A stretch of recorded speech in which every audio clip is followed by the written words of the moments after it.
tao ng Diyos nabulag. Hindi na nila Diyos yung Diyos na nagpalaya sa kanila sa Ehipto. But ang Diyos nila si Baal na. At sabi po ng Bible dito in verse number 36, "And that I am thy servant, and that I have done all these things at thy word. Hear me, O Lord, hear me. That these people may know that thou art the Lord God." Hindi mo ba napakagandang panalangin, mga kapatid? "And that thou hast turned their heart back again." Ang sabi ng verse 38, Then the fire of the Lord fell and consumed the burnt sacrifice, and the wood, and the stones, and the dust, and licked up the water that was in the trench.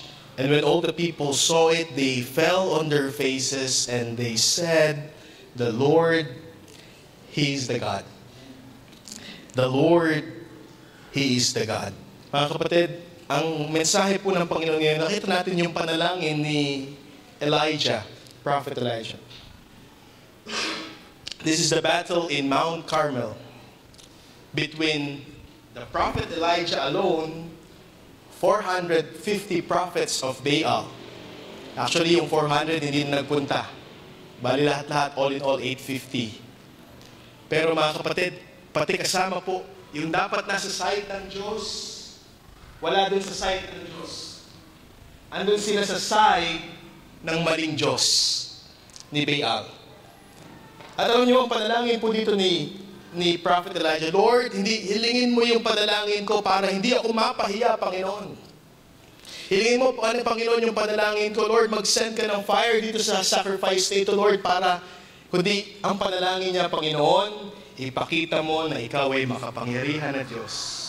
Alam niyo po sa buhay natin, mga kapatid, sa mga pagsubok natin sa buhay, sa mga pinagdadaanan natin sa buhay, ibinibigay ng Diyos kahit mahirap. Kahit alam natin, hindi natin kaya.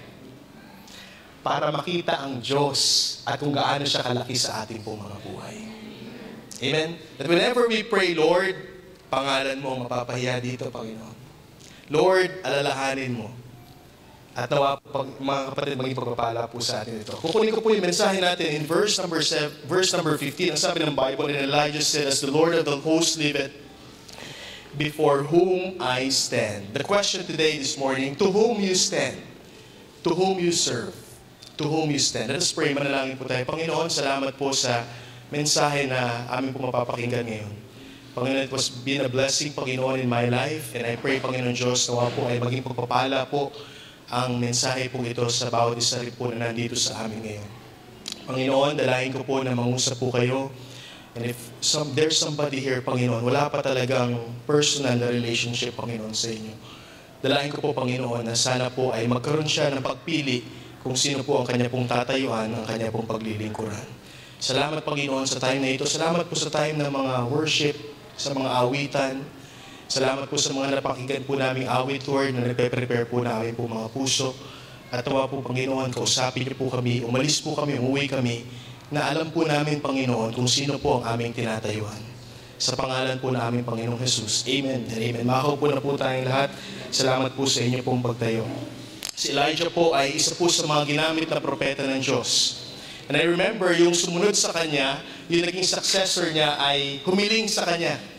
Sabi niya, si Elisha, si Prophet Elisha. At ang sabi ni Prophet Elisha, bigyan mo ako ng double portion. At si Elisha po ay marami din ginawang miracles at ginamit siya ng Panginoon. But now we are here in the life of Elijah. Alam po natin ang buhay ni Elijah. Ito po yung iningatan ng Panginoon. Siya po yung nanalangin. Buksan natin yung mga Bibles natin in James chapter 4 reference. James chapter 5.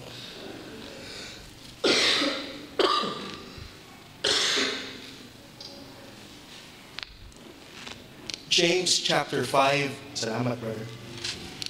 In verse number 17.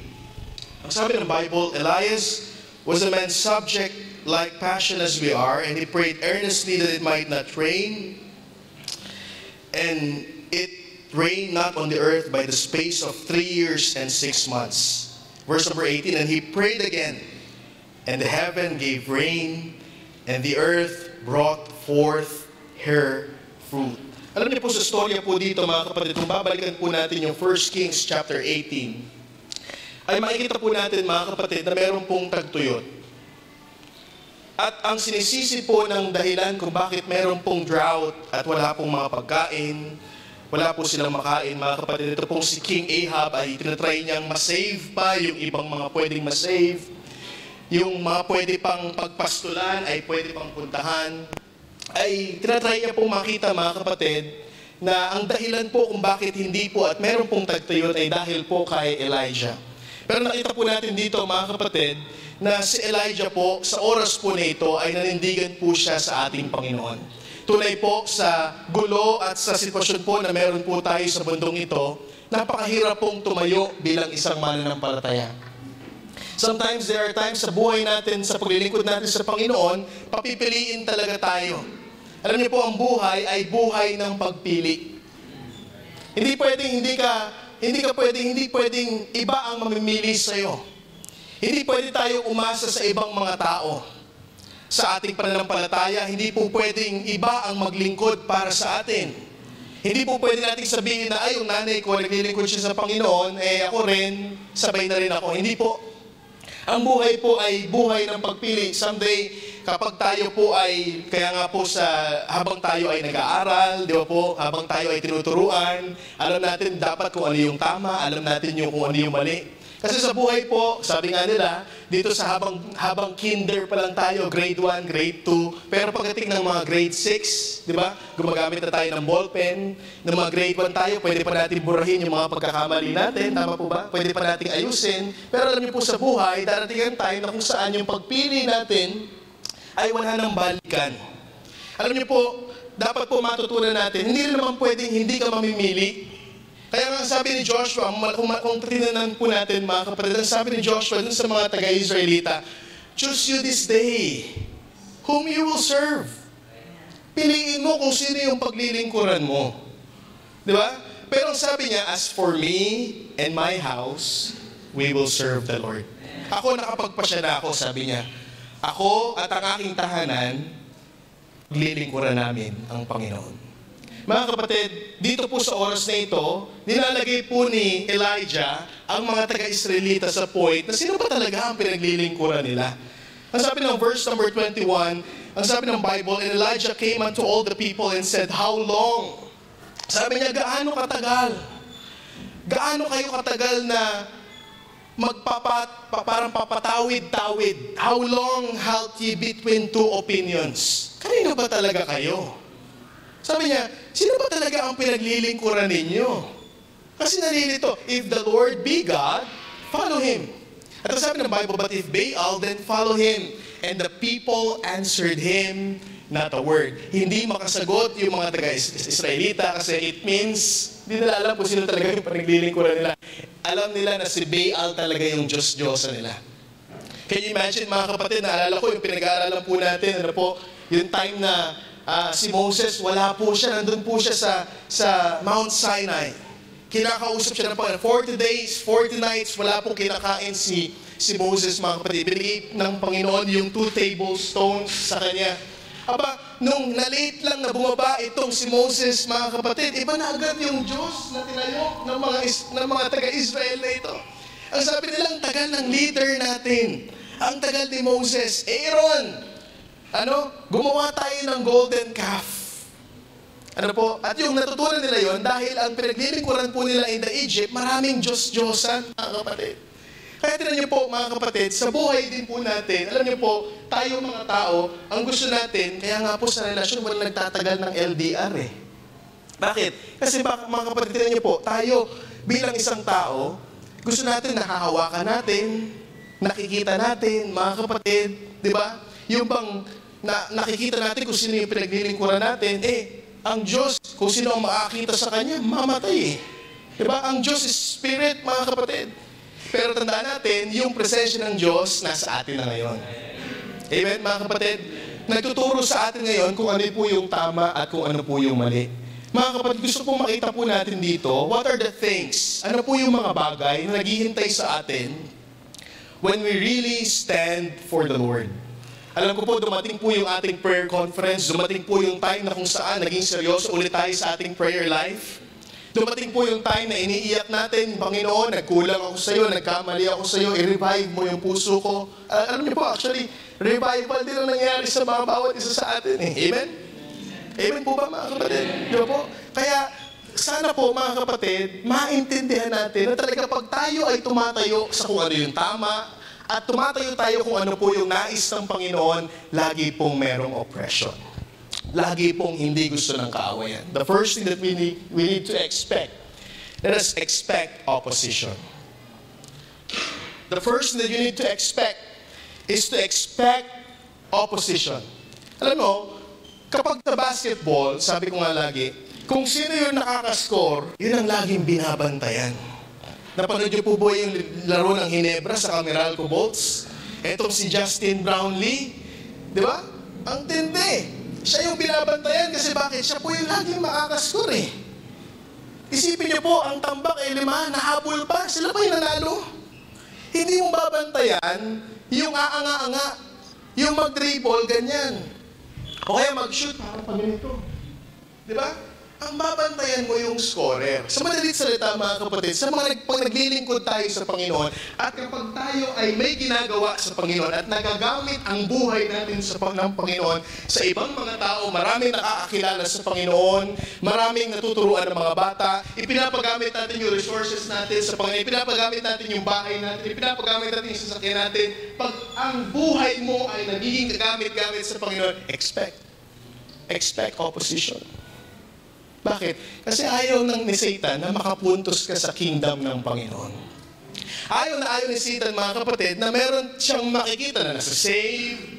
Ayaw po ni Satan na meron siya nakikita na nagpupuri sa Panginoon. Ayaw ni Satan na meron po siya nakikita na buhay o pamilya na nabubuo. Yung buhay na naaayos. Yun po yung ayaw ng kaaway. Amen, mga kapatid? Yun po gusto ng kaaway.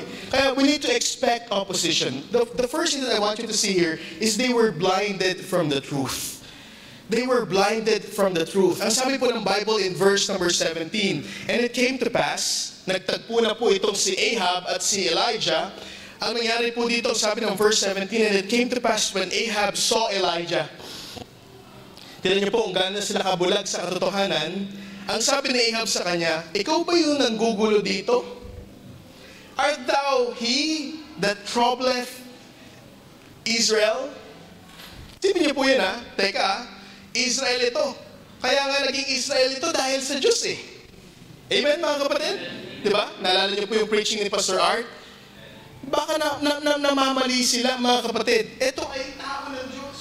Itong si Ahab, mga kapatid, masyado lang nabubulag kung sino talaga yung tunay na Diyos.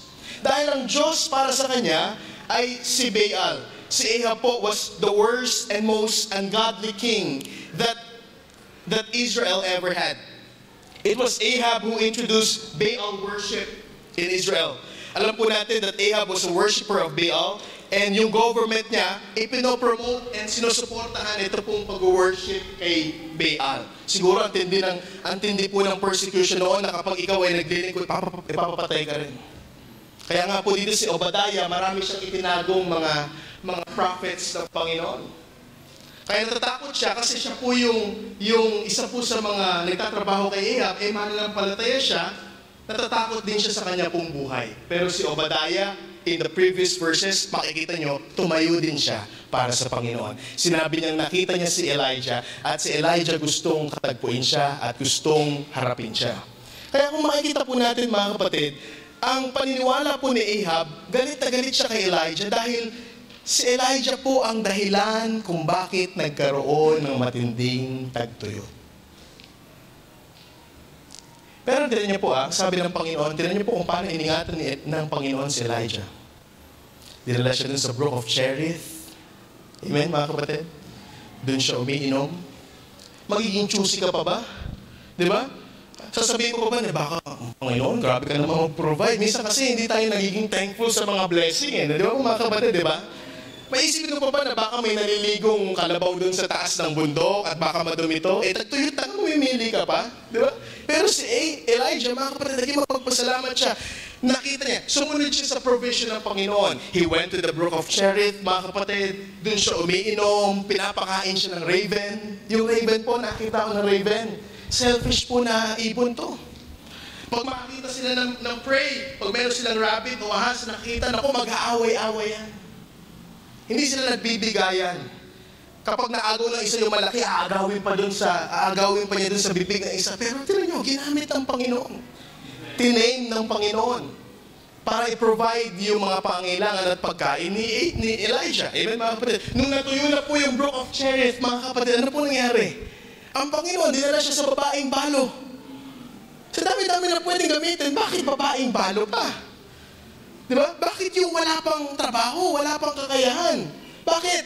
Kasi gusto ipakita ng Panginoon kay Elijah na hindi ito mga taong ito nagpo-provide sa'yo. Ako ang nagpo-provide sa'yo. Ako ang gumamit ng raven. Ako ang nagdala sa'yo sa brook of Cherith. At ako din ang bahala sa'yo kahit widow woman pa ang magpapakain sa'yo. Sabi niya, can you please give me tubig? Tapos umalis na, teka. Samahan mo na ng cheesecake. Pero last meal ng mga babaeng balong ito, binigay niya po sa manservant of the Lord. Ano nangyari? Yung cruise of oil nag-uumapaw sa kanila. Habang yung iba naghihirap economically, itong babaeng ito, nag-uumapaw ang pagkain sa kanila. Hindi ba miracle ng Panginoon yan, mga kapatid? Let me remind you this morning, hindi yung trabaho mo nagpo-provide sa'yo. Hindi mo yung mister mo nagpo-provide sa'yo. Hindi ikaw mismo ang nagpo-provide sa sarili mo. Tandaan natin palagi, mga kapatid, na kung bakit tayo kumakain, kung bakit tayo nakakapagbigay, kung bakit tayo nakakapaglingkod, dahil sa Diyos na nagbibigay ng lakas. Dahil sa Diyos na nagpo-provide at source ng lahat ng pangangailangan na meron tayo. Diba? Marahil ngayon nakapasa tayo sa exam. First periodical exam, mga kapatid, it is God who gave you wisdom. Maalala mo lahat ng mga review mo. Marahil itinatong mo lang yung libro mo dito at nag-pray ka lang, Lord, tulungan mo, huwag mong gagawin yun. Hindi papasok talaga yan. Kailangan mo pa rin mag-review. Amen, mga kapatid. Kailangan mo magsulat. Amen, mga kapatid. Kailangan pa rin natin magsikap. Kailangan pa rin natin gumawa. Mga kapatid, nilalatag na ng Panginoon lahat. Ang kailangan natin, i-claim na lang natin yung mga pangako na nilatag ng Panginoon. They were blinded from the truth. Ano pong sabi ng Bible in 2 Corinthians chapter 4 and verse number 4? In whom the God of this world, it is Satan, the God of this world hath blinded the minds of them which believe not. Ang Diyos, si Satan, marami siyang paraan para lituhin ng tao. Ano? Ang gagawin niya? Gagamitin niya ang religion. Gagamitin niya yung pera. Gagamitin niya yung trabaho, mga kapatid, para bulagin ang tao sa katotohanan. At para hindi makita ng tao ang totoo. Pero mga kapatid, huwag ka, kasi kahit ang mga mananampalataya, pwede rin mabulag. Pag hindi tayo mag-uingat, mga kapatid, pwede rin tayo mabulag at ma-oppress si Satan, mga kapatid, kung hindi po tayo mag-iingat. Sabi ng Bible, lest the light of the glorious gospel of Christ, who is the image of God, should shine unto them. Alam niyo po, unless na ma-preach yung gospel ng Panginoon, ito po yung magbubukas ng kanilang mga mata. Amen, mga kapatid? Di ba? Alam naman natin na si Jesus Christ napako doon sa krus eh. Alam natin. Marahil nakikita natin sa television, marahil may nagkukwenta sa atin, mga kapatid. Pero iba talaga yung isang araw na tagpuan mo talaga. Kinatagpo ka ng Panginoon. Amen, mga kapatid? Iba kasi yung head knowledge lang, sa personal mo talagang naintindihan na kung bakit kailangan mo magsisi ng iyong mga kasalanan at kung bakit mo kailangan sampalatayan yung ginawa ni Jesus Christ sa cross ay dahil hindi mo kayang iligtas ang iyong mga sarili. So, look at how blind people are today. Kaya po, mga kapatid, tignan niyo po, ano pong ginagamit ni Satan ngayon? Pagtitingin niyo sa social media, pera. Maraming mga issue, mga kapatid, na gagawin ng mga anak na lang, hindi na ako mag-aaral. Magwa-vlogger lang ako. Diba? Kapon ngayon, anak ko, vlog eh. No? This is my house. Diba? This is my... Pero dapat i-guide natin sila eh. Amen, mga kapatid? Diba, ngayon po, ang tinuturo sa atin, work smart. Di mo naman kailangan mag-work hard. Work smart. Pero mga kapatid, ano pong sinasabi sa Bible? Amen? magsikap tayo, amen mga kapatid, pero maging matalino din tayo. Amen mga kapatid. Let us be wise as a serpent.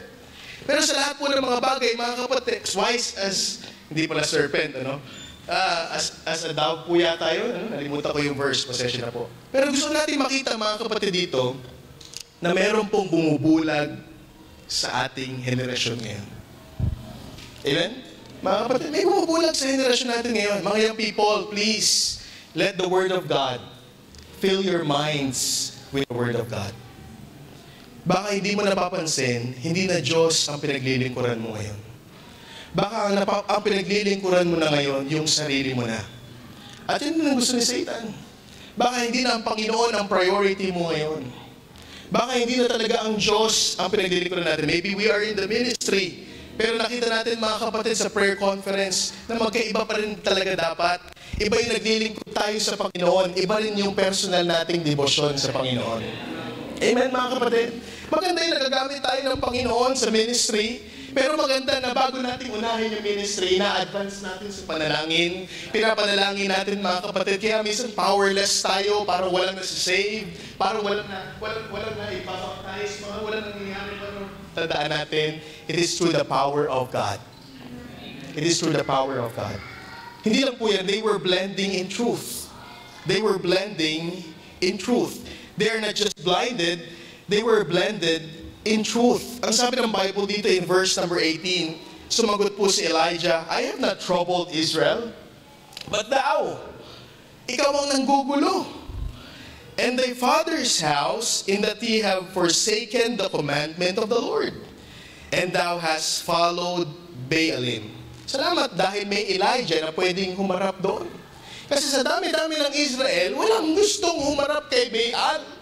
Lahat bulag, lahat marahil natakot, mga kapatid. Pero tandaan natin, pag tayo laging tatayo sa Panginoon, sa mga problema, pagsubok ng ating buhay, mga kapatid, laging may gagawin ang Panginoon. Amen, mga kapatid? Pero pag duwag ka bilang isang Kristiyano, pero pag wala kang, dun ka lang sa parang, ayoko, baka, di ba, baka mapahiya ako, di ba, pag iniisip mo yung sarili mo, mga kapatid, hindi talaga makakagawa ang Panginoon sa'yo. Pero thank God for a one prophet who stood sa Diyos. Ang sabi ng Bible dito, mga kapatid, in verse number 19, now therefore send and gather to me all Israel unto Mount Carmel. Tapusin na natin ito. Masyado nang matagal nang naglilingkod ito mga Israelitas sa Diyos na sa Baal. And the prophets of Baal 450, and the prophets of the groves 400, which eat at Jezebel's table. Ang sabi ng Bible in verse number 20, so Ahab sent unto all the children of Israel and gathered the prophets together unto Mount Carmel. Look at 1 Kings chapter 18 and verse number 36. Ang sabi ng Bible, and it came to pass at the time of offering of the evening sacrifice that Elijah the prophet came near and said, Lord God of Abraham, Isaac, and Israel, let it be known this day that thou art God in Israel, and that I am thy servant, and that I have done all these things at thy word. Ginawa niya po malinaw, mga kapatid, that Elijah did all this at the command of God. Hindi lang po niya ginagawa ang isang bagay na ito dahil gusto niya lang. Hindi niya po gustong magpasikat. Diba? Po, there are times sa mga people, sa workplace natin. Diba? Napaka-toxic minsan, diba? Lalo na po pag mga unbelievers ang kasama natin. Sa workplace, mga kapatid, inggitan, siraan, para hindi makapunta dun sa top. Sa school, ganun din. Amen, mga kapatid. Inisip ko, bakit kaya tayo dinalagay ng Panginoon sa ganito? Wala naman tayo magagawa. Hindi naman tayo pwedeng na-save tayo dahil tayo ng Panginoon sa Mars. Amen, mga kapatid? Naniniwala ko, gagamitin tayo ng Panginoon doon sa loob ng workplace na yun. Ang galing din ng plano ng Diyos kay Elijah, pinagharap niya po yung mga prophets na ito para malaman talaga kung sino yung legit at fake. Ngayon po, ang hirap na ma-distinguish kung ano po yung legit at fake. Tignan niyo po yung mga pictures na to. Yan. Parehas na parehas pag tinignan mo, no? Pero alam niyo po, ang legit dyan, o real dyan, ito yung nakakulay green. Pero yung fake, yun naman ang difference. Ako, nung batang-bata pa ako, kahit mahal, ito pibiling ko. Pero nung natuto na ako, kahit ito, okay lang. Nike pa rin naman yan eh. Kung nyek yan, di ko bibili yan. Kasi meron ngayon, nyek. hindi Nike. Okay? Pare, di ba? Ngayon, hindi mo na alam kung ano yung totoo eh. Pag galing sa CR ng babae, mahaba buhok, ay, di ba? Ano ba to? Ay, naku. Di ba? Hindi mo na alam kung ano yung totoo. Next item, mga kapatid. Yan. Buwaya. Sa tingin niyo po, ano po ang real? Ano po ang fake? Sino po, ano po ang boto dito? Dito po. Tignan natin. Tignan nyo ha. Oh. Ang totoo po, ito. Yun nasa taas. Di ba? Para may game show pa tayo, mga kapatid. Pampaano lang po ito. Next po natin, di ba? Ito parang hindi talaga buhay eh. Parang crocodile. Oh. Next po natin. Oh.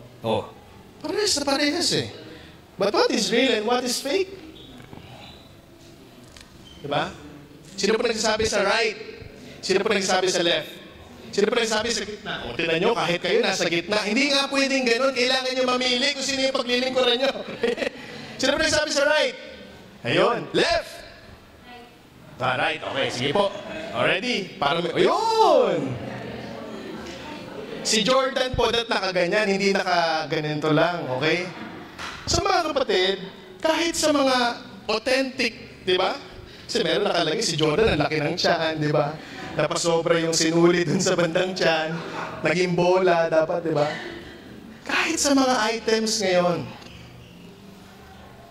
hindi mo na ma-distinguish kung ano yung totoo. Pero mga kapatid, generation may pass. Ang sabi ng Panginoon, heaven and earth shall pass away, but my word will never pass away. You want to know the truth? It's in here. Amen, mga kapatid? It's in the Word of God. Lumipas man po, mga kapatid, magkaroon man po ng mga bagay na kung saan parang hindi na natin ma-distinguish kung ano yung totoo. Pero salamat sa Panginoon, binigyan niya tayo ng salita ng Panginoon para makita natin kung ano po yung totoo. Kaya mga kapatid, ang galing din ng plano ng Diyos. Kaya po, kung titignan po natin dito, si Satan, mga kapatid, huwag tayong papadaya sa kanya. Don't be fooled into thinking that the devil will always appear dun sa mga pangit, di ba? Kung pangit siya, tatakbo tayo eh. Lagi siya magpapakita ng maganda. He is the instigator of sin. He loves to destroy lives. He loves to wreck homes, mga kapatid. Gusto niyang sirain ang pamilya natin. He is a deceiver. He is a liar. He is the wicked one, mga kapatid. Ang sabi nga ni Satan in Isaiah chapter 14 and verse number 14, I will be like the Most High. Ito po yung tinuturo ni Satan. He wants to imitate God. Pero hindi niya po pwedeng ma-imitate ang Panginoon. Ang Panginoon natin, He is everywhere. Nasa lahat siya ng dako. Si Satan, hindi niya kayang lahat. Nasa isang dako. Amen, mga kapatid. Marahil ngayon, nanggugulo siya sa isang church ngayon, o marahil nandito siya, marahil hindi niya kaya mapagsabay-sabay sa isang dako. Hindi niya alam kung ano yung nasa isip natin, mga kapatid. Amen? Hindi siya all-powerful, pero hindi mo siya kaya. Amen, mga kapatid? Yes, hindi nga siya kasing kapangyarihan ng Diyos, pero hindi natin siya kaya, mga kapatid. Kaya kailangan natin magpasubmit sa Panginoon. Kailangan natin lagi po maki-yield sa banal na espiritu, makontrol ng banal na espiritu, mga kapatid, dahil hindi natin kaya ang kaaway. Nagbabalat kayo po siya. During the time of Ahab's reign, mga kapatid, kung ikaw yung bagong generation sa Israel, bata, naku, si Baal na rin yung Diyos mo. Si Baal na rin yung nagligtas sa mga magulang mo. Why? Kasi hindi nila makita, mga kapatid, kung sino yung totoong Diyos. Amen, mga kapatid? Kaya tandaan po natin, ang kaaway laging meron po siyang counterfeit. Diba? Napag-aralan natin po yan, mga kapatid. They have another worship. They have another Jesus. They have another ministers. They have another doctrines, mga kapatid. Yung mga doktrinang do what makes you happy. Diba? We are here in this world na kung saan punong-puno ng pain. Maging piliin na lang natin, maging masaya. Pero mga kapatid, pipiliin mo maging masaya, labas doon sa kalooban ng Diyos. I don't think ang isang Kristiyano, anak ng Diyos, na tunay na anak ng Diyos, hindi magiging masaya. Nalabas siya doon sa kalooban ng Panginoon. Amen, mga kapatid? Kaya mga kapatid, huwag tayong madi-discourage na eto sila, yung nape-pressure tayo sa buhay natin, di ba? Eto sila ngayon, may business na sila. Eto ako nagbibisita. Di ba? Ito ako naglilingkod sa Panginoon, mga kapatid. Tandaan natin, Isa pong napakalaking pribilehiyo na maglingkod sa Panginoon. Diba? Yung mga anak nila, mga engineer na. Ito yung anak ko magpapastor. Yung anak ko, tinawag sa Panginoon. Mga kapatid, tandaan natin, hindi kalugihan na maglingkod sa Panginoon. Tandaan natin, huwag natin lilimutan yun. Alam nyo na ito, pinapaalala lang sa atin ng Panginoon. Amen, mga kapatid. Kasi bakit? Ang bilis nga natin makalimot eh. Ang bilis na mga kapatid, ma-side track tayo. Ang bilis natin mabulag. Ang bilis natin na kung saan, ito tayo ngayon. Pero bukas, iba na naman yung stand natin. Kaya kailangan lagi tayo nare-remind ng salita ng Panginoon. Kaya kung hindi mo isinasapamuhay ang salita ng Diyos at wala kang devotion, mga kapatid, dumarating sa buhay mo na kung saan bagsak, nako, mabilis kang madadakit. Mabilis kang pwedeng bulagin. At hindi mo namamalayan. Ka-blend in ka na sa kanila. Are you still here, mga kapatid? Number 2, enlightening opportunity. Enlightening opportunity. If you stand for the Lord, what awaits you? Gagamitin ka ng Panginoon sa isang napakagandang opportunity na ma-enlighten yung ibang mga tao. Amen, mga kapatid? Ang sabi ni Elijah dito in verse 21, ang sabi ng Bible, mga kapatid, balikan natin 18 verse 21. Sabi ni Elijah, how long? Gaano kayo katagal? Isipin mo, 3 years. Dati naglilingkod ka sa Panginoon. Dati may mga ministry ka. Ngayon, ang tagal na. Mga Israelites, dati meron kayong ministry Dati ito yung ginagawa ninyo How long? How long kayo maglilingkod dyan kay Baal? How long niyo patitigasin ang puso niyo para lumapit sa... That's my interpretation dyan po sa verse. Yan po ang nilagay ng Panginoon sa puso. How long? And sometimes, mga kapatid, we know the truth, pero pinanatili nating nandun tayo sa sitwasyon na kung saan parang okay lang minsan. Okay naman, nasa church naman ako pag Sunday. Pero sabi ng Bible dito, how long halt you been opinions? If the Lord be God, follow Him. But if Baal, then follow him. And the people answered him not a word. Sabi in verse 22, and then said Elijah unto the people, even I only remain a prophet of the Lord, but Baal's prophet are 450 men. Paano nila malalaman ang katotohanan kung walang tatayo? Amen? Listen, hindi dahil marami sila, tama sila. Ulitin ko, hindi dahil marami ang nandoon, tama na sila.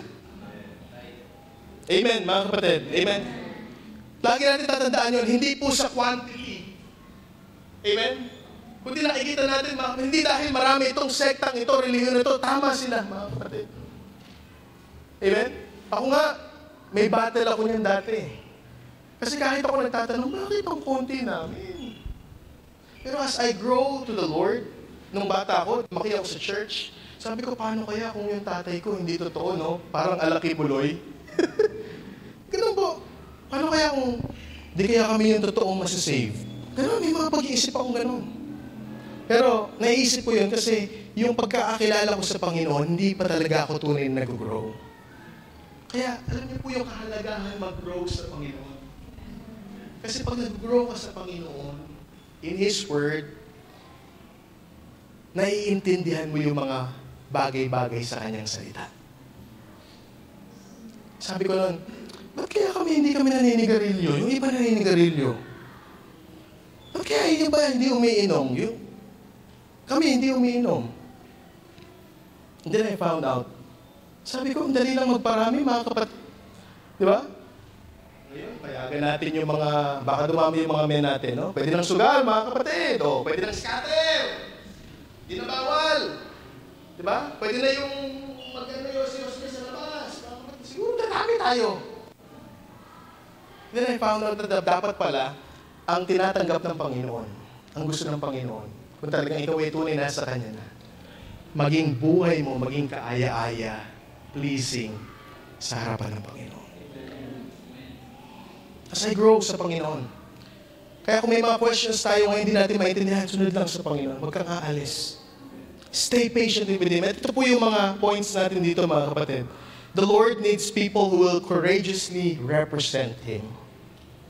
Sipin niyo po, bakit kaya tayo nilagay doon sa classroom na ang gulo-gulo? Alam po yung mga students natin, sabi ko sa inyo, maghanap kayo ng mga kapwa nyo, believer. Pero maging mapagsuri kayo. Kasi hindi lang sinabi na, ay ako, Christian din ako eh. Pero pag nakikita mo yung buhay, liko, huwag mo nang, baka Christian yan, pero malayo sa Panginoon. Ilalayo ka rin yan sa Panginoon. Amen? Kaya mga kapatid, napakaganda. Bakit kita ilalagay ng Panginoon dun sa workplace na ang gulo-gulo? Amen? Bakit kita ilalagay ng Panginoon dun sa surroundings, na kung saan classrooms, lahat parang godless. Hindi sila naniniwala kay Diyos, naniniwala sila kay Allah, kay Buddha, iba yung mga paniniwala. Bakit kita ilalagay ng Panginoon doon? For us to represent Christ. Dahil kung walang magre-represent sa Panginoon, paano nila malalaman yung totoo? Pastor, isa lang po ako eh. Yun nga eh. Ito nga magandang halimbawa kay Elijah eh. Isa lang among millions probably. Among 450, di ba? Prophets. Di ba nagsasayaw na sila mga kapatid? Kasi anong nangyari? Kung sino yung uhulugan ng fire, magkakaroon tayo ng offering. Okay, kayo na yung unang mamili. Sabi ni Elijah, hatiin nyo yung bolok, huwag nyo lalagyan ng apoy sa ilalim. Okay? Pagkatapos ito, kung sino yung pakinggan ng Diyos niya at yung masunog yung sacrifice ito, siya yung totoong Diyos. Ano po nangyari mga kapatid? Naku, nagsasayaw na. Inumaga na. Hindi pa rin nakikinig yung Diyos nilang si Baal. Bakit? Kasi hindi totoo eh. Patay eh. Amen mga kapatid? But when Elijah prayed, mga kapatid, ano nangyari? The Lord sent fire. Pagpapakita na totoo yung Diyos na pinaglilingkuran ni Elijah. Si Elijah, when he announced kay Ahab na magkakaroon ng drought, the Lord hid him in the brook of Cherith. Pinakain po siya ng ravens. Hindi po siya pinabayaan ng Diyos. Gumamit ang Diyos ng babaeng balo para sa kanya. Hinambol siya ng Diyos. Nakita niya ang kamay ng Diyos na hindi siya pinabayaan, mga kapatid. That's why he is a living testimony na totoo po ang Diyos ng Israel. Hindi siya lumisan sa Panginoon. Bakit yung mga Israelita ganun din naman ang Panginoon sa kanila? Pero bakit nila hindi pinaglilingkuran ng Diyos? Mga kapatid, ganun din naman ang Diyos sa atin Amen? Anong dahilan natin? Nagpo-provide naman ang Panginoon Bakit natin siya nilisan? Bakit tayo hindi tatawag sa Kanya? Amen mga kapatid? Pero bakit itong si Elijah, nakita niya ang Diyos nag-provide din sa Kanya, pero alam niyo kung bakit anong difference? Pinili niyang mas paglingkuran ng Diyos. Mas pinili niyang talagang, una, propeta siya. Amen? Pero may mga propeta din namang pasaway. Tama ba? Pero bakit? Pinili niya. Amen? How long? That's the question. The Lord needs people, babae, lalaki, that will courageously represent Him. The second thing, the Lord needs people who will confidently remain or stay in Him. Marahil nagtatanong din si Elijah, bakit ako lang? Bakit ganito lang? Sila ang sarap-sarap ng mga propeta. Kumakain pa sila kay Jezebel's table. Ako, ito lang ako. Siguro naman naiisip na ni Elijah. Kaya nga, pumunta din siya sa dulo na pagod sa pagkatapos ng Mount Carmel. Amen? Tandaan natin mga kapatid, yung kahalagahan na tayo po ay magre-represent sa Panginoon at mananatili sa Kanya. Sometimes hindi tumutugon ang Panginoon agad-agad sa panalangin natin, pero hindi nangangahulugan na hindi na totoo ang Diyos, mga kapatid. Sometimes hindi niya ibinibigay sa iyo yung kahilingan mo, pero please, huwag mo namang sabihin na bingi ang Diyos, tulog ang Diyos, mga kapatid. Ang Diyos nakikinig po sa ating po mga panalangin. Amen, mga kapatid? Alam niyo na po ito, lagi ko nagagamit na illustration to. May isang bulag, walang pandinig, pero lagi nasa church, sa dulo. Sabi ng isang babae, bakit ka lagi nandyan? Bulag ka naman bingi ka naman bakit ka pa rin laging nasa church? Sabi niya, para malaman ng mga tao kung kanino akong side naroon. Amen? Yung pagpapakita na mapupunta tayo sa church ngayon, ipinapakita natin kanino tayong side. Amen mga kapatid? Pero mga kapatid, bukas, we will represent Him again. Hindi ko na sinasabing, Kristyano ako, Kristyano ako, Kristyano. Hindi. Pero everyday, yung mga binibigay ng mga boss natin na trabaho, yung mga binibigay sa ating assignment, nakikita kaya na Kristiyano ka dyan? Nakikita, pwede mo kaya ma-represent ang Panginoon dyan? Amen mga kapatid? Pwede mo kaya mapakita na meron kang kinikilalang Diyos? Amen mga kapatid? Kaya dapat nating maintindihan mga kapatid that we are God's ambassador, kaya ka rinagay ng Panginoon dyan. Amen? Kaya, number 3, exhausting oppression. Exhausting oppression. In 1 Kings 19, verse number 2 to 4, sinagot ng Panginoon yung panalangin ni Elijah. Bumaba yung apoy mula sa langit. Alam niyo po, nakakatawa dito, binuhusan pa niya ng 4 na beses na tubig. Tignan niyo, buksan niyo yung Bible niyo po para hindi kayo antukin. 1 Kings chapter 18, verse number 35. Yan. O verse number 34. Abante ulit natin, 33. And he put the wood in order and cut the bullock in pieces and laid him on the wood and said, fill 4 barrels with water and pour it on the burnt sacrifice and on the wood. And he said, do it the second time, and they did the second time. And he said, do it the third time, and they did it the third time. And the water ran around about the altar, and he filled the trench also with water. Paano malalapnos yun basang-basa? Di ba nga pag nag-iihaw tayo, yung uling, ang hirap paapuyin pag basa. Pero bakit ganito pa ang confident itong si Elijah? Bakit? Kasi yung confidence niya nasa Diyos eh. Hindi siya nagmamayabang sa wala. Hindi siya naniniwala sa patay na Diyos. Kaya rin dapat natin huwag itatakot. Pag nasa tama ka, huwag kang matatakot. Kung alam mong tama ang desisyon mo at marahil ang tingin ng iba parang binabaliktad ka, huwag kang matatakot. Ang Diyos ang bahala sa iyo. Lalabas at lalabas ang katotohanan. Amen? Hindi man siguro yung parang, tama ka, pero makikita nila yung Diyos sa puso mo kasi kahit ikaw yung tamang lumabas, nagiging humble ka pa rin kasi alam mong ang Panginoon ang nagbibigay sa iyo ng wisdom dun sa pagpili. Kaya matakot tayo pag hindi natin pinipili ang Panginoon. Matakot tayo pag hindi natin pinipili yung tama. Right? Amen mga kapatid? Matakot tayo pag sinusuway natin yung salita ng Panginoon. But here mga kapatid, ang sabi ng Bible dito, exhausted ito pong si Elijah. Napagod si Elijah. In verse number 2 ng chapter 19, then Jezebel sent a messenger unto Elijah saying, so let the gods do to me, and more also, if I make not thy life as the life of one of them by tomorrow about this time. And when he saw that, he arose and went for his life, and came to Beersheba, which belonged to Judah, and left his servant there.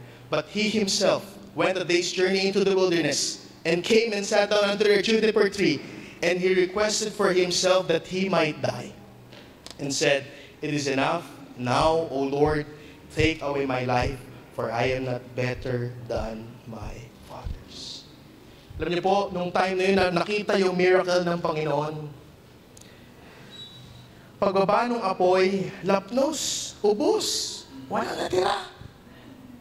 Basa Kaya sabi ng mga taga-Israel, the Lord, He is God. The Lord, He is the God. Praise God for that realization. Amen mga kapatid? Naniniwala ko hindi pa rin huli ang Panginoon sa mga taga-Israelita. Mga kapatid, hindi pa rin huli sa atin. Natatalisod tayo minsan, nadadapa tayo pagka minsan, mga kapatid, nade-deny natin ang Panginoon. Hindi natin siya na-represent. We do not stay on Him, mga kapatid. Pero tandaan natin, pwede pa rin natin ma-realize at i-realize sa atin ang Panginoon kung ano yung pagkukulang natin. And we can repent. Amen mga kapatid? Pwede tayo magsisi. Pwede natin sabihin na, tama nga. Lord, napalayo ako. Yung mga taga-Israelita ito, the Lord, He is the God. Anong nangyari? Ito pong si Elijah, natakot sa isang babae. Kay Jezebel. Ang sabi ni Jezebel, ipapapatay kita.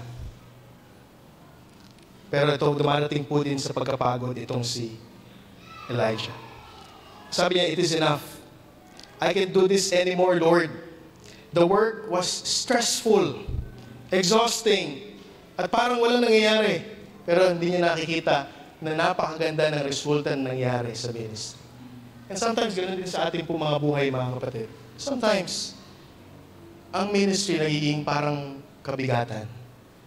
Pero nagiging kabigatan lang ito pag tayong paglakas natin ang bumabata. Pero pag natutunan natin na hindi po ito patungkol sa atin, at tanging sa paglakas at biyaya ng Panginoon tayo umaasa, makakapaglingkod po tayo ng maayos at masaya. Amen, mga kapatid. He dealt with the restless mind. Naramdaman niya po yung pagod, yung limitation niya, mga kapatid. Alam niyo po, ang sabi ng 1/4 of the people in the world has mental problem. Mental problem is worse than devil's personal attack because it's in you. Totoo po ang mental problem. I believe on that. Pero alam niyo po, mga kapatid, si Elijah, natakot din siya. Nanatili siya sa cave. Ang tingin niya, worse siya than his father. Suicidal, gusto magpakamatay. Hindi niya kayang i-provide yung mga basic needs niya. Pero alam niyo po, mga kapatid, God can fix mental illness.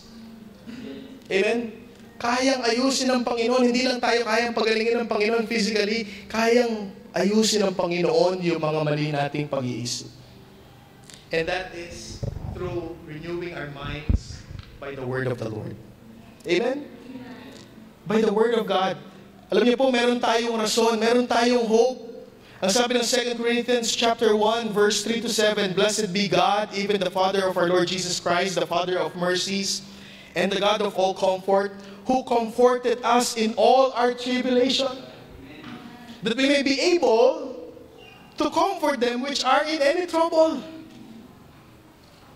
by the comfort wherewith we ourselves are comforted of God. For as the sufferings of Christ abound in us, so our consolation also abounded by Christ. And whether we be afflicted, it is for your consolation and salvation, which is effectual in the enduring of the same in suffering that which we also suffer. Or whether we be comforted, is for your consolation and salvation. And our hope of you is steadfast, knowing that as ye are partakers of the sufferings, so shall ye be also of the consolation. There's hope. We have a God of comfort. Amen? Tayo po ay hindi excuse sa sufferings. May mga time na may mga taong gagamit sa'yo. And sometimes, yun ang pakiramdam mo. May mga taong mag-take advantage sa'yo. Makakaranas ka, mga kapatid, ng mga hindi magandang sitwasyon habang naglilingkod ka rin sa Panginoon. Pero mga kapatid, our hope ay nasa Panginoon. Yung mental health problem po natin, hindi po ito dapat ang mag-define sa atin. It is just an experience that we need to overcome. Amen? It is just an experience that we need to overcome. And it is by the help of the Lord. Totoo po, nag-iibang generation natin. Ngayon po, marahil mas sensitive, mga kapatid.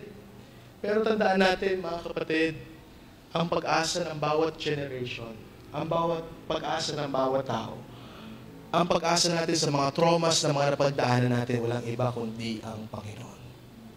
Panginoon pa rin. At the end of the day, it is Him. Amen, mga kapatid? Kaya when it comes to the topic ng ating mental illness, napakadaling mag-focus tayo dun sa pain, napakadaling mag-focus tayo dun sa ginawa sa atin, sa struggle natin, and we lose sight kung ano yung pwedeng gawin ng Panginoon sa circumstances. Let us believe that God's redemption through us, mga kapatid, let us trust Him. Amen, mga kapatid? Kung linigtas niya nga tayo in eternal fire, how much more yung mga harapin din natin dito? Kayang-kayang i-resolve ng Panginoon yan. Amen, mga kapatid? At ganun ang naramdaman ni Elijah. Kala niya, tapos na siya. Kala niya walang nagawa. Kala niya hindi siya naging effective, mga kapatid. Amen, mga kapatid? Kaya nga sana po, minsan pag nakakalungkot ang generation ngayon, basta pag yung sarili yung napag-usapan, parang kahit ma-left out na yung pagiging Kristiyano, okay lang eh. Pero sana po, mga kapatid, sabi nga ni Apostle Paul, let us fight the good fight of faith. Amen? Let us contend for the faith. Ipaglaban mo naman yung pananampalataya na meron ka. Ang Panginoon ay pinaglaban tayo, mga kapatid, di ba? Hindi naman tayo pinaglaban sa pero, di ba? He willingly gave His life. He followed God the Father, mga kapatid. He obeyed the will of God the Father to pay the punishment of our sins, mga kapatid. And sometimes, mga kapatid, basta pag-dreams ang pag-uusapan, goals, di ba? Basta love life, parang lahat isi-set aside natin. Kahit ang Diyos at pananampalataya natin, isi-set aside natin. Pero mali eh. Amen, mga kapatid. Ipaglaban naman natin yung mga hinaharap natin pagsubok ngayon. Magkaroon tayo ng right attitude na kapag may pagsubok, may discouragement, hindi pa uli. Ito yung simula na kung saan may gagawin ng Panginoon. Amen, mga kapatid. At naniniwala ako, nilagay ng Panginoon si Elijah doon para maramdaman din niya na kailangan niya ang Panginoon. Hindi sa lahat ng oras malakas siya at hindi siya kailangang umasa sa kanyang sarili. In number 4, you need to be encouraged to be an overcomer. Encouraged to be an overcomer. Sabi ng Panginoon sa kanya, what are you doing here, Elijah? Nasa kuweba siya. At nandun siya, nag-iisa siya, dumaan yung lindol, dumaan yung, sabi nga dyan sa verse number 19, fire, earthquake, wind, earthquake, and verse number 12, and after the earthquake, a fire, but the Lord was not in the fire, and after the fire, a still, small voice. Mga kapatid, huwag nating mamaliitin ang banal na Espiritu ng Diyos sa buhay natin. Amen? If you will listen to Him, He will guide you into all truth. He will guide you into all truth. Ang tanong po ngayon, mga kapatid, dun sa time na kailangan niya ang Diyos, in-encourage siya kasi binigyan pa siya ng mga gagawin. Amen? Hindi pa huli ang lahat. Hindi pa huli ang Panginoon. Amen, mga kapatid? Pero nung yun, kanino ka nakatayo ngayon? To whom do you stand? To whom do you stand? Sino ang pinaglilingkuran natin ngayon? How long held you be in two opinions? Ayaw ng Panginoon yan. Ang gusto ng Panginoon, mga kapatid, sabi ng Bible, we cannot serve God and mammon. Hindi pwedeng pagsabayan. It's either yung isa, di ba? At mapapabayaan natin yung isa. Diyos lang. Nasaan ba tayo ngayon? Amen, mga kapatid? Kung nasa Panginoon tayo ngayon at sinasigurado natin tumatayo tayo sa Panginoon, tanggapin natin itong mga oppressions na ito. Amen? Tanggapin natin itong mga persecutions na ito dahil alam natin meron at meron. Pero tandaan natin, once you stand for the Lord, hindi tayo bibiguin ng Panginoon. At gagamitin tayo para ma-represent natin ang Panginoon sa ibang mga tao. Amen? Let us pray. Panginoon, salamat po sa mensahe niyo po this morning. We thank you, Father, for your word na pwede namin buksan, Panginoon. Pwede po namin ma-preach. Salamat po, Lord, for this message, Lord, Panginoon. Patuloy niyo pong ginagamit. Ang buhay po ni Elijah, Panginoon. There are times, Lord, napakabilis namin makalimot. Napakabilis namin, Panginoon, malimutan yung mga ginawa niyo po at the past. And it seems, Lord, na parang tahimik kayo at hindi kayo tumutugon dun sa kahit na kailangan namin kayong solusyon. At Lord, we know na lagi po kayo nandyan. Habang tayo po'y nakapikit, habang tayo po'y nakayuko, baka meron po dito, Pastor, hindi ko pa talaga alam. Ngayon, Pastor, hindi ko masasabing nasa Diyos ako. Alam mo, ang Diyos namatay para sa iyo. Binigay niya ang buhay niya para sa iyo. Mahal ka ng Panginoon. Ayaw ka niya mapunta doon sa impyerno. Ayaw niya mapaglingkuran mo sa Satan. Ang gusto niya ay paglingkuran mo yung totoong Diyos at siya po yun. Baka meron po dito matagal na tayong ma-attend pero may struggle pa rin, Pastor. Struggle pa rin ako. Hindi ko pa rin talaga sure kung ako po ay namatay ako sa langit ako. Pwede ba nating gawin ngayon yan? Pwede ba bang pagdesisyonan na sampalatayahan siya ngayon? Meron po ba dito? Taas lang po natin yung ating kamay bilang tanda na nasa ating gabi ng Panginoon. Meron po ba sa atin dito? Meron po ba? Kung wala po, mga kapatid, this is for every one of us. Ang tanong ng Panginoon sa iyo, how long? Gano'n ka magpapakatagal na magbubulag-bulagan? Gano'n ka magpapakatagal na magbe-blend in sa alam mong hindi tama? Sino mag-represent sa Panginoon? Sino ang pwedeng mag-fill ng gap? Sino ang pwedeng confidently mananatili na totoo ang Diyos? Mga kapatid, we're living in a godless society now. Hindi na naituturo sa mga bata kung sino yung tunay na Diyos. Tayo po sana magturo. Tayo po sana mga nanay, tayo po sana mga tatay. Hinahamon po tayo ng mensahe ngayon ng Panginoon. Pinapaalalahanan po tayo. Kahit ano pong hirap, kailangan natin tumayo para sa Panginoon. Makilaan ka lang, you can come here in the aisle, in the altar. Say, Lord, I'm on your side. I'm on your side. Tulungan mo akong tumayo para sa iyo. Lord, nahihirapan ako ngayon, Lord. May mga kabarkada ako hanggang ngayon, Lord. Kasama-sama ko pa rin nahihirapan ako. Nahihiya ako, Lord. Nahihiya ako.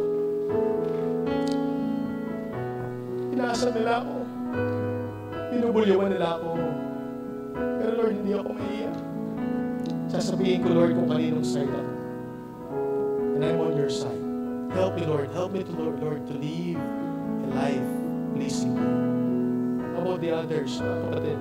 Whose side you are in? Kung sa Panginoon, dapat sa Panginoon. Hindi pwedeng dalawa ang Diyos natin. Hindi po pwedeng dalawa ang sinasamba natin. Makita po natin, mga kapatid, yung katotohanan ito sa buhay natin. Alam natin kung sinong totoo. Naituturo sa atin kung sinong totoo. Pero nakakalungkot. Hindi natin ma-realize. Hindi natin alam. Alam niyo, ang gandahan po sa mga taga-Israelites. Israel, they realize na ang Diyos, siya ang tunay na Diyos. Mga kapatid, let's worship Him. You pray. Pray po tayo. Sabi natin ang Panginoon. Let us pray. Panginoon, salamat po sa mensahe niyo po this morning. Talatag po niyo po yung mga kinausap niyo po kami. Panginoon, naniniwala po ko, Lord, na bagamat maraming beses po namin narinig, Panginoon, ang storyang ito, fresh pa rin. At ito pa rin po yung kinakailangan namin mensahe sa inyo. Dalahin ko po, Panginoon Diyos, tulungan niyo kami. Bigyan niyo po kami, Lord, ng patuloy pong biyaya. Makita po sa amin, Panginoon, yung humility. Makita po sa amin, Panginoon Diyos, na kailangan po namin kayo. I pray, O God, Panginoon, sa lahat dito po sa mga sa harapan ng altar, Panginoon. They're praying, Panginoon Diyos, mahina po marahil sila. They are in a battle, Panginoon. Iba-iba pong mga pinapanalangin sa inyo, Lord. But Lord, we know, maasa po kami. Kayo po ang kakatagpo, Panginoon, sa kanila. And I pray, Panginoon Diyos, sa mga nakaupo po sa kanilang upuan, Lord, maybe they cannot go here in the front. But Lord, their hearts, Lord, ay humble, Panginoon, sa inyo. At sa inyo po silang side, Panginoon, naroon. Help them, Panginoon. Na pag nakita po nila at na paalala niyo po sa kanila that there will be coming a time man kailangan nilang mensahe na ito. I-remind po sila ng mga messages po nila. Panginoon, salamat po, Panginoon, sa worship time namin, Panginoon. Salamat po, Panginoon, sa pakikipagtagpo po sa amin, Panginoon. In Jesus' name we pray. Amen and amen. Kabalik na po tayo sa ating pong kinaupuan.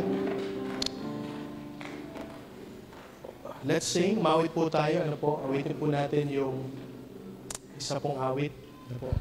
Awitin po natin yung Speak, O Lord. And then we will have a very quick po na appreciation sa mga bata. Amen? Bigyan natin sila ng mga ganda pong appreciation. Let's sing Speak, O Lord. Awitin po natin ito. Ano po? At tumayo po tayong lahat. So stand. Bigyan natin yung leader po natin.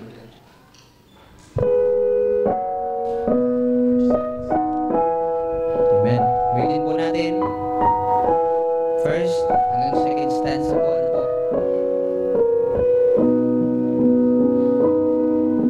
Speak, O Lord, as we come to you to receive the fruit of your holy word.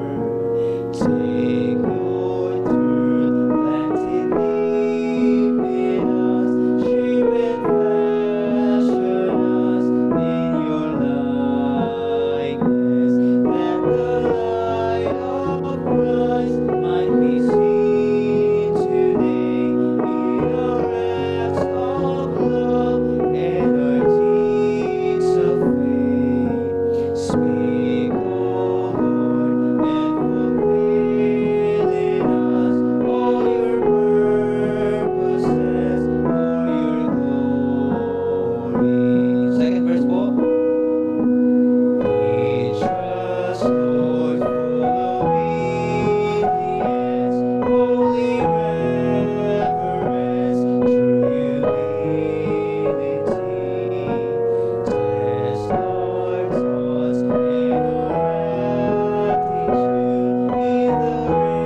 sa mga anak po natin, mga juniors, to appreciate them, mga kapatid. Tinawag na po ba sila? Ano po?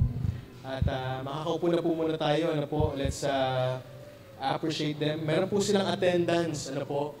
At minsan po, kailangan natin gawin ito para ma-motivate po sila. Naalala ko nung bata kami, ang premyo ay bike dati. No? So, wala pong nagawa, ako yung nakakuha. Kasi anak ako ng pastor wala akong choice Pag hindi ako mata ng church, papaluin po ako. Wala pa akong bike. So ako po yung nanalo. Yung nakakalungkot, pag anak ng pastor Sige po, bagay natin po si Ma'am Min para magkaroon po tayo ng short appreciation po sa mga bata. Gusto ko maramdaman ng mga juniors po na ito that they are valued and loved din po sa ating kalagitnaan. Amen? At it is my prayer na sana po ay marami pong mga natuturuan sa children's centers na makadalo po sa ating church. Kaya sana po ay ma-invite po natin sila sa ganito pong gawain. Amen? So, tawagin po natin si Ma'am Min. Si Ma'am Min po ang humawak po ng ating pong children ministry for the past few months.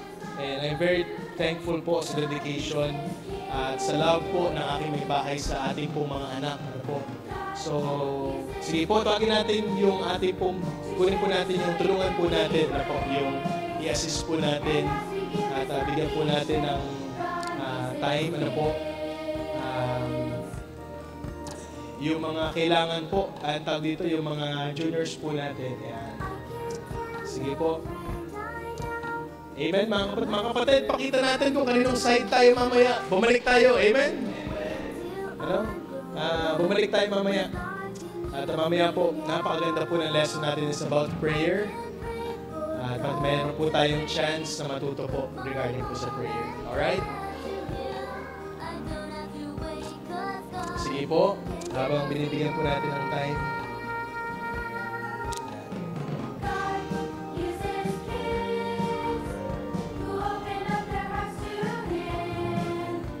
Magandang tanghali po sa ating lahat. Thank you po sa pagbigay po ng time para ma-encourage din po yung mga juniors po natin.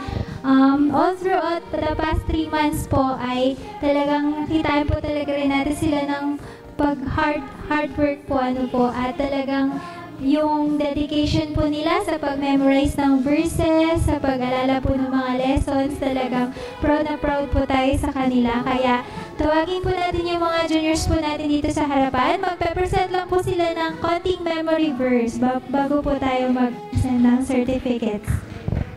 Ayan. Palakpakan po natin sila.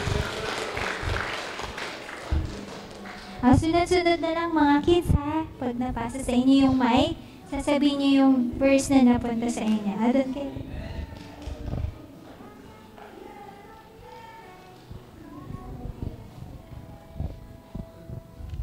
John 3:16. For God so loved the world that He gave His only begotten Son, that whosoever believe in Him should not perish but have everlasting life. John 3:16. Mateo chapter 22 verse 39. Ibigin mo ang iyong kapwa gaya ng pag-ibig mo sa iyong sarili. Mateo chapter 22 verse 39.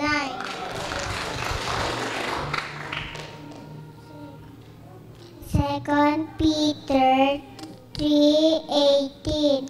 Ngunit lumaki na may biyaya at kaalaman sa ating Panginoon at takapagligtas na si Jesus. 2 Peter 3:18.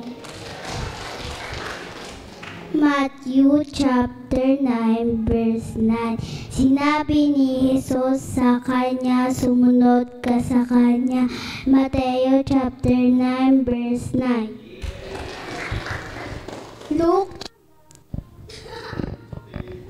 Luke chapter 6 verse 38. Give and it shall be given unto you. Luke chapter 6 verse 38.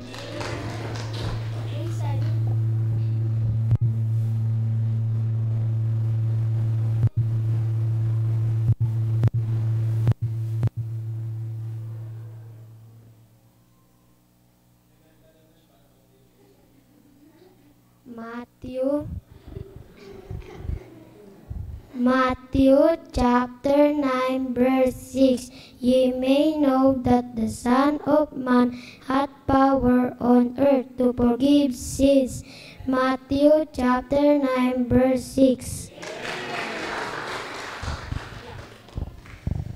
Jeremiah chapter 29 verse 13. And ye shall seek me and find me when ye shall search for me with all your heart.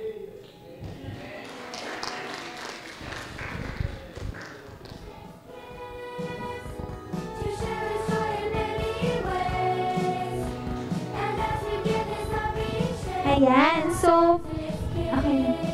So, on throughout the 3 months po, nagbigay po tayo ng challenge sa kanila. Ano po, meron po silang, para siyang isang maliit na card, katulad po nito, at kung sino po yung unang kung di naman paunahan po, kung mabubuo po nila yung card, is meron po silang special gift, no, from Teacher Min. Ngayon, 1 point po per attending class, tapos 1 point kapag na-finish nila yung crafts nila, 1 point kapag na-memorize nila yung verse, 1 point kapag nakinig at nag-participate, and 1 point if nag-join sila ng choir.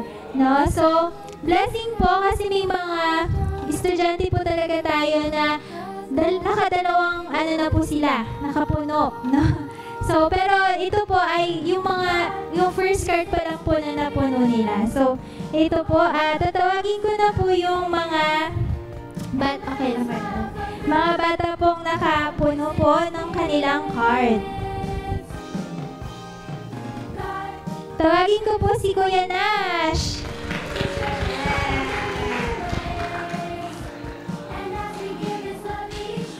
Si Ate Sofia. Stay ka muna dyan, Kuya Nash. Ayan, pinaghirapan po nila yan. Tawagin po natin si Joanna.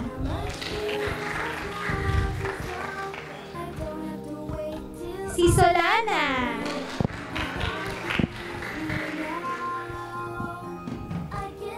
Si Loisa. Next daw po mag-memory verse yung mga tatay po, saka mga nanay. Si Kuya Briggs. Ayan. Si Ali and Aye ay ibibigay na lang po natin ito sa kanila kapag balik po nila. So, yung mga bisita po natin at hindi po nakapagkumpleto, don't feel bad. Pwede pa kayong makabawi kasi almost mapupuno nyo na rin naman yung card nyo. Kaya, mahalaga, attend kayo sa church, no? Para talagang ma-feel nyo yung inyong So, tatawagin ko na rin po, meron din po tayong Certificate of Award. This is granted to Briggs Petaliana. Naka-Leadership Award po siya. Best in Memory Verse, dito ka anak. Helping Hero Award, Extraordinary Effort Award. Yay! Picture kayo ni Pastor Mike. Ka na namin. Ayan, si Solana Avery C. De La Paz, Friendship Award, Fashionista Award, Caring and Sharing Award, and Best in Art. Tingin niya, kailangan may award ako. Si Sophia Robles, Leadership Award, Best in Memory Verse, Cheerful Award, Attentive Listener Award. Yay! Si Joanna Robles, Best in Arts, Best in Memory Verse, Hardest Worker Award, Sunday School Class Completer. May special siya. Ayan. Ito po. Sponsored by Banana Pastor Nate. chips. Ayan. Juesa's Bananas Chips. Yeah. Si Loisa Bermal, Cheerful Award, Most Improved Award, Smile Maker Award. Yay! Si Nash Petaliana, Best Teammate Award, Best in Memory Verse, Sunday School Attendee Completer, and Cast Cloud Award. Ayan. Wala daw po ngayon sa Young People. Ayan, kasi na-kompleto nyo po yung Sunday School. Kaya may additional award sila kay Teacher Me. si Selena Avriel C. De La Paz, Class Artist Award, Most Curious Award. Ayan. Kasi, yung tatay mo, Nonchalant siya, yung nonchalant. tatay mo, administrator, kaya may award din na. Nonchalant. Mamaya na yung award mo, anak, sa ba? Ayan. Eh, hindi pa niya nakompleto yung card niya eh. Sige, tawagin ko rin po si Rodito, Enthusiastic Award, Fast Artist Award. Yeah. Wow, very good, kuya. Amen. Nakakaingit yung buhok. Kasi yung ano ko. Ayan. Wait lang po, may nawawala ako. Ate, bawi ako sa'yo. Nawawala yung card na isa. Ayan. So, yun po. Praise God po dahil po yung mga juniors natin ay unti-unti pong nakakilala sa Panginoon. At ito po ay sa biyaya ng Panginoon. Nagpapasalamat po ako sa mga teachers natin na dedicated din po na talagang magturo sa kanila kada Saturday and Sunday. Ano po. To God be all the glory. Congratulations, kids! Amen. Salamat po mga kapatid for staying. At sana po ma-encourage natin. Yung mga wala pong awards ngayon, next time, sana po huwag natin ma-fail yung attendance. Salamat po mga kapatid. Let's all stand. At we're dismissed po. God bless you po sa ating gawain.